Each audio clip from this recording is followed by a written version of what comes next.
Telvin Smith is a name that resonates with football fans for his electric playmaking ability, his impact on the field, and his inspiring journey to the NFL. A standout linebacker out of Florida State University, Smith made waves with his lightning-fast speed, instincts, and relentless drive. Drafted by the Jacksonville Jaguars in the 5th round of the 2014 NFL Draft, Telvin quickly proved that he was more than just a late-round pick. With his dynamic style of play, he became one of the key figures in the Jaguars' defense, earning recognition as one of the league's most promising young linebackers. But despite a promising career, Telvin's story took an unexpected turn as he stepped away from football at the height of his success. Today we dive into the highs and lows of Telvin Smith's football journey, from his rise in the NFL to the reasons behind his early retirement. Let's explore his career and what made him one of the most unique players in recent memory.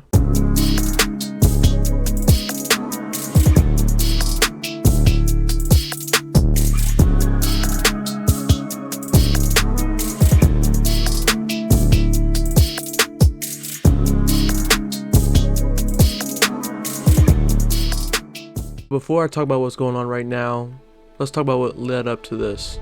Telvin Smith attended Lowndes High School in Valdosta, Georgia, where he played football and ran track. He registered 84 tackles and 2 interceptions as a senior for the Vikings. As a junior, he recorded 97 tackles, including 16 for loss and 2 interceptions, helping his team win the state championship. In track and field, Smith competed in sprints, relays for the Vikings in 2009. At the region meet, he placed 5th in the 400-meter dash, recording a personal best time of 51 seconds, and ran a leg on the Lowndes 4x1 in the 4x400 meter relay squads. Considered a 4-star recruit by rivals, he was rated the 18th best outside linebacker prospect in the nation, where he gained interest in South Carolina, Ole Miss, LSU, Georgia Tech, Georgia, Auburn, and Florida State. He ultimately chose Florida State. He started all 14 games as a true freshman in 2010, rallying 18 tackles and 1.5 sacks. He appeared in 12 games as a sophomore, making 1 start. He was credited with 42 tackles, 3 sacks, and 1 interception. As a junior in 2012, he rallied 64 tackles. As a junior, he rallied 64 combined total tackles, 37 solo. He played in all 14 games. In his final year at Florida State as a senior, he rallied 90 tackles, 10 for loss, 3 picks, and 2 touchdowns, where he led the defensive side of the ball to a national championship against Auburn, and he led the ACC in solo tackles with 61, which was ranked number 7 at the time. Led the conference in interception return yards with 147, and was number 6 in the country with 147 interception return yards, and then led the conference in interception return touchdowns with 2, and then was 2nd in the nation in interception return touchdowns. And it wasn't Telvin Smith's ability to just play on a field that's what made him good. It was what he did behind the scenes. He was a vocal leader. As everybody can tell you, teammates will tell you that he was a very vocal leader. You know, he would talk his stuff on the field and he would back it up. Jimbo says he's a very special guy. He's infectious in a good way. Smith has always been a talker in the weight room. He brags about his workouts, pushing teammates to match his effort. On the practice field, he talks trash, daring the offense to make a play against him. Playing video games in his apartment, he talks smack to his roommate. It's like having a kid, said Cameron Irving. You learn to mute it out. Smith was a born talker, but it was at Lowndes County High School where it became an art form.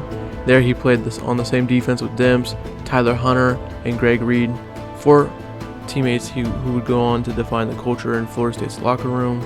At Florida State, Reed became an instant leader, and Smith was his trusted lieutenant. They talked and teammates listened, they worked and teammates kept pace. Still, Smith's early career at Florida State was a mixed bag. He carved out a niche at linebacker but failed to crack the starting lineup. His teammates were family, but he shouldered the emotional baggage of his father's sudden death during his freshman year. He worked tirelessly on the field, but off it, there were distractions. LaMarcus Jr. said he's always been vocal, but he had to back it up. At times, Smith's academics suffered and coaches worried about his future, but it turned out to be Reed's career that would come to an abrupt end in summer of 2012. Reed was arrested on charges of marijuana in Valdosta that July. It was a misdemeanor, but he run afoul to team rules before. Now he was out of chances. Just days before the start of fall camp, his career at Florida State was over. On Reed's final day at Florida State, he called his old friends from Lowndes and told them to meet in Fisher's office. He explained why he was leaving. He apologized for letting them down. He begged them not to make the same mistakes. It was very emotional. It was all the things you need to hear from leaders, Reed said. I wanted them to feel what I was feeling at the time.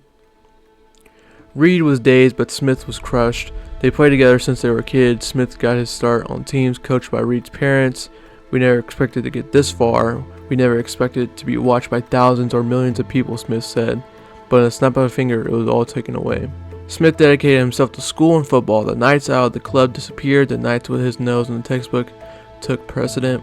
The Lowndes contingent adopted the mantra when it came to off-field distractions, Demp said.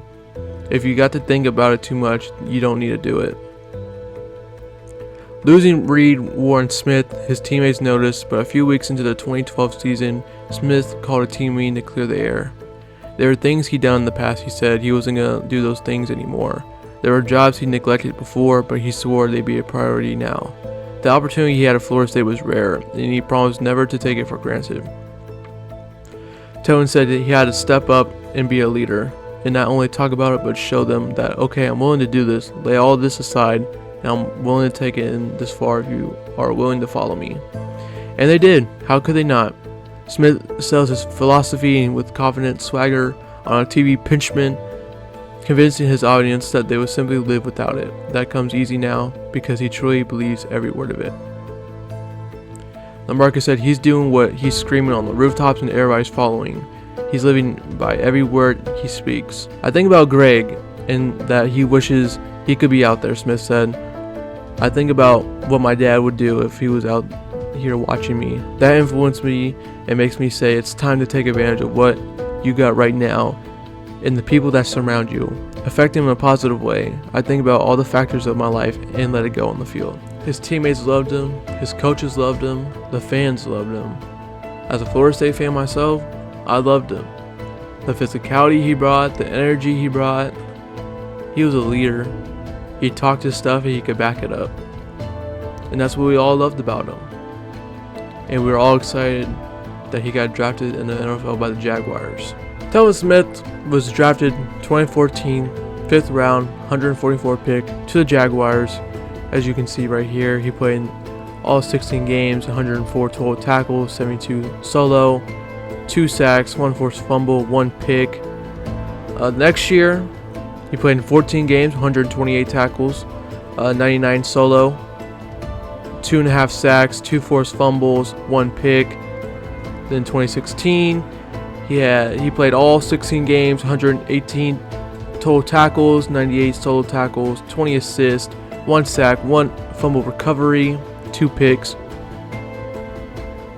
2017, he played in 14 games, 102 total tackles, 76 solo tackles, and 1 sack, 1 forced fumble, 2 fumble recoveries. And then 2018, which would be his final year during all the chaos would start to happen. 16 games, 134 total tackles, 100 solo tackles, 1 sack, 1 forced fumble, 1 fumble recovery. And this is when the downfall starts. This is when the downfall begins.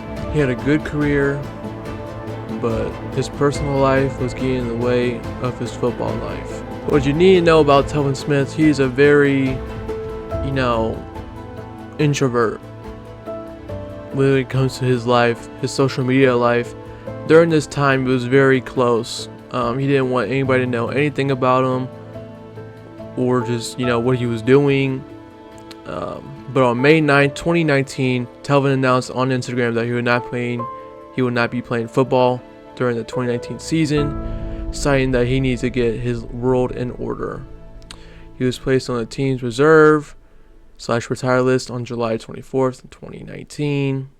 And you might be asking, well, he was in his peak. Look at the stats. He was improving every year. Why would he just retire on football in his dream, just like that in an instant? Now, football fans love Telvin Smith. Jaguars fans love Telvin Smith. Florida State fans obviously love Telvin Smith. He was a great player. He was a veteran. He kept improving every year. Took Jags to the playoffs multiple times. That Jacksonville defense was great. So why would he just quit just like that? Could it be the money? Was he satisfied with the money that he needed to take a break from football? Was it the changing personality? His whole personality started just changing. Was it because of all the money? Was it because of his personal life? What made him just switch like that?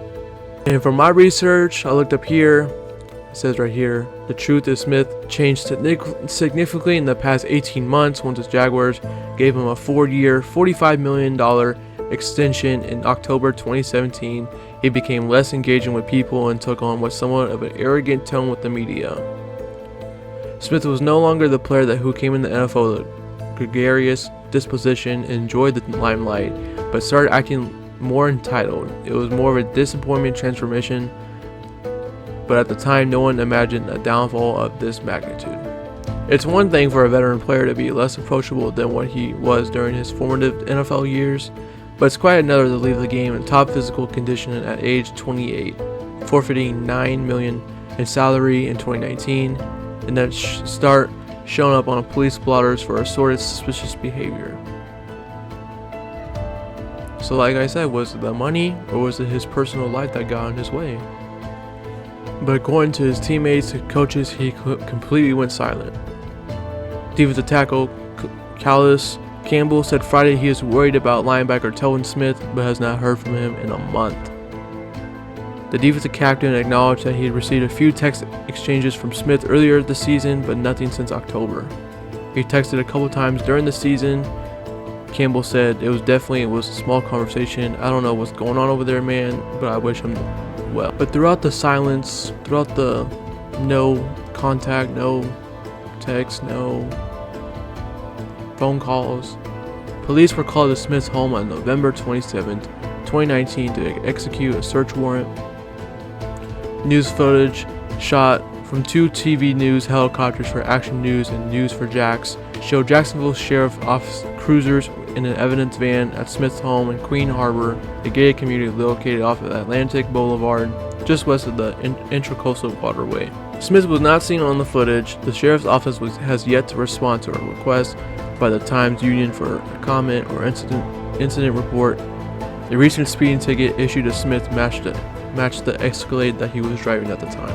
Police were called to his home because of his personal life. No one was hearing from him. He was keeping everything to himself. Was that an issue? Did he not have anybody around him to help him out? But was it just, was it too much stress? Was there too much just on his shoulders where he couldn't take it anymore? But as we all know now, on April 29, 2020, Smith was arrested on charges in Jacksonville, Florida. He had 3 years of probation and was ordered to undergo to counseling. So when that news came out, football world was shocked. Jaguars fans were shocked. Florida State fans were shocked. Just his fans were shocked. It was because he was my favorite player growing up. To get to just my side, he was one of my favorite players, and to see news like that come out about a guy that you loved, it was just heartbreaking, and just very sad. Don't know. I still don't have a lot to say about it now. And Telvin Smith was given 3 years of probation. His attorney was saying, as part of the plea agreement, Hank Cox, the agreement was allowed under the rule that determines the plea to be in Smith's best interest while maintaining his innocence. Cox said that he was a great player, great person, great father, huge fan of his town. He'll move on and do fine. Had Smith been convicted of that charge, he would have faced up to 15 years in prison. And let's see, a couple weeks ago, I was scrolling through Facebook, in the group chat, and someone said, what's going on with Telvin Smith and his Instagram? I was like, what is going on? And at the time, I looked up, it was only like 700 posts. Okay, so I'm on Telvin Smith's Instagram. When I looked a couple weeks ago, his post was at like 700. And, you know, following one person. And you might think, you know, what's weird about it? You know, why are you making this video? You know, why are you doing this? You know, what's crazy about it? What's crazy about it is that a lot of these are just from a day, right? Like, we've seen like Chandler Jones, we've seen, you know, people, you know, her former players, you know, they just like start acting weird and suspicious, and we think we might know a reason. You know, like Antonio Brown's like the perfect example. What he says, what he posted on Twitter, and it's probably just like, this was 14 hours ago, 15 hours ago. A lot of these posts are from a day, right? It could be, you know, it's just anything, right? And he gives his own, you know, philosophies, as you see right here. A lot of this is just in the day. It's very suspicious activity. It's like Chandler Jones, if you guys don't know. Could it be, you know, all the years from playing? I don't want to like go through that and talk about it. It's very uncomfortable, at least for me, because he was literally one of my favorite players, and now it's like he's gone crazy. And like I said, all this is just from a day.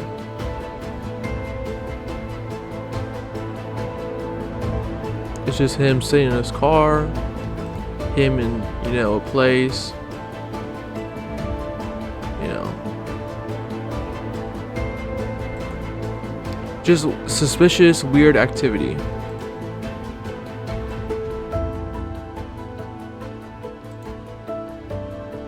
You know, so this is what I was saying. My man, he needs help. Someone close to him, he needs help. Because I don't want to see a story where something unfortunate happens. I don't want it. Me personally, I do not want to see it. So if anybody's there close to him, watching my video, please try to say what I don't want. I don't, you know, want something to happen. You know, we talk about people that are very talented and they waste their potential. Not in this case. He was very talented. He made it at the peak of his career. He was at the peak of his career. And it was just snap of a finger. Like his teammate Greg Reed, who was all world at Florida State. You know, he was everything. Had all the talent, had all the potential in the world. It was gone. Just like that. And now the same thing happened to Telvin Smith. And it's gone further than that. Telvin made it in the peak of his NFL career. Decided to step away from football, his career. Decided to step away. And then his personal life got involved. Maybe things could have been different if he had somebody to lean on. I'm not making excuses for him. Definitely not. But just the Instagram itself, 30 posts a day is not normal at all. it's giving Antonio Brown, it's giving Chandler Jones stuff, and it hasn't reached that point yet with Chandler Jones, but I hope that never happens, you know. But let's just hope that he gets some help. Let's hope that he can change himself, and I hope that he can find his peace, because I really don't, you know, want him to,